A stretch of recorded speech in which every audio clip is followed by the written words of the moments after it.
Greece has a new anti-austerity government in power, which means times are changing for both the debt-ridden economy and the rest of the EU.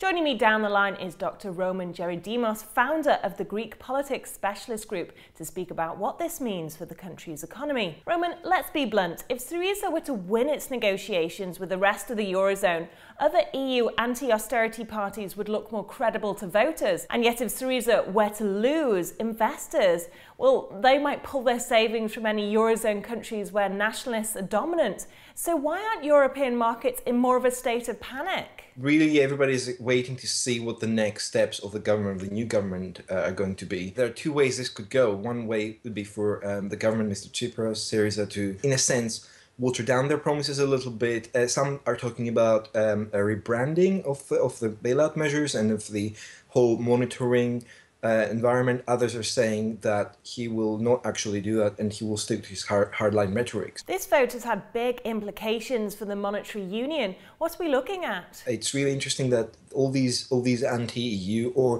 Eurosceptic parties have very different agendas, and some of them come from the left, some of them from the right. But you know, if you look at Spain, Podemos, or even Britain, UKIP, and other countries around Europe, they share very little in terms of actual ideology, but they have a very clear anti-establishment agenda. So this vote really is the first proper indication, the first major victory for this anti-establishment camp. The problem is that once you've moved away from the current model of EU governance with all its problems and faults, there really isn't anything else, you know, at the moment as an alternative, because all these actors in different countries have their own agendas. So really, it's going to be very interesting to see where that takes us. Well, of course, there's always such high hopes when a new government comes into power. But how many options for change does Alexis Tsipras have? As a coalition with Syriza, will they be able to push through reforms?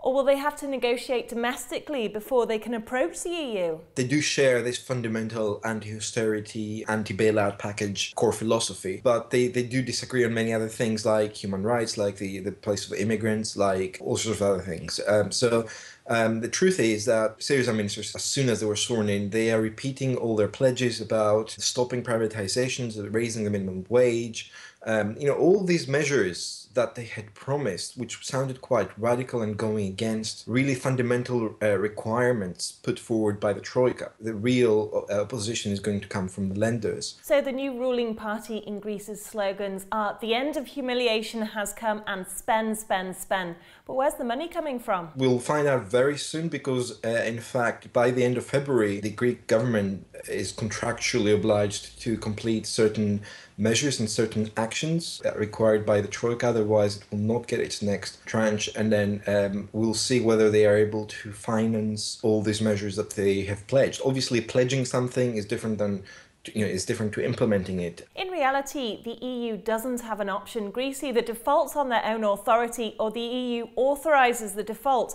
But at the end of the day, it's surely going to be the same result. Or do you see something different for Greece? I don't think we will necessarily get to that point, because there is a very strong core, 75–80% of Greek voters who do not want Greece to leave the Eurozone. If we go for a disorderly default, then obviously anything can happen. Hans-Peter Frederick, a member of Chancellor Angela Merkel's party in Parliament, said the Greeks have the right to vote for whom they want. We have the right to no longer finance Greece's debt.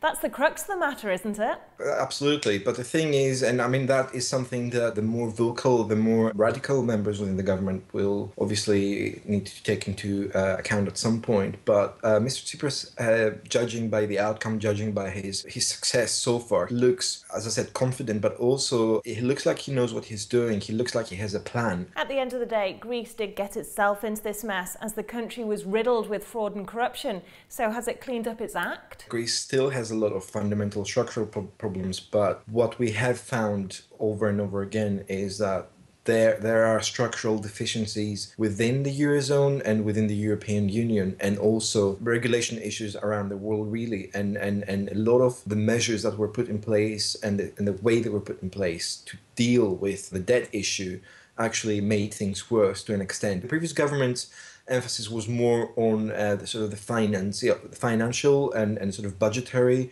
issues rather than the more structural issues to do with corruption, to do with public administration. I don't think there's been as much progress in cleaning up and making the Greek state more efficient. But to be honest, though, it's arguable whether that is a top priority for the new government. So what would you say is a realistic solution to the whole Greek mess? When you look into the broader structural issues to do with how the economy is structured, whether it is competitive, which it's not really, what it's producing, what it's exporting, and so on, all these issues require a really radical rethink of what, Greece's identity is really in the 21st century. And we haven't heard much about it in the campaign. Let's see what the new government does.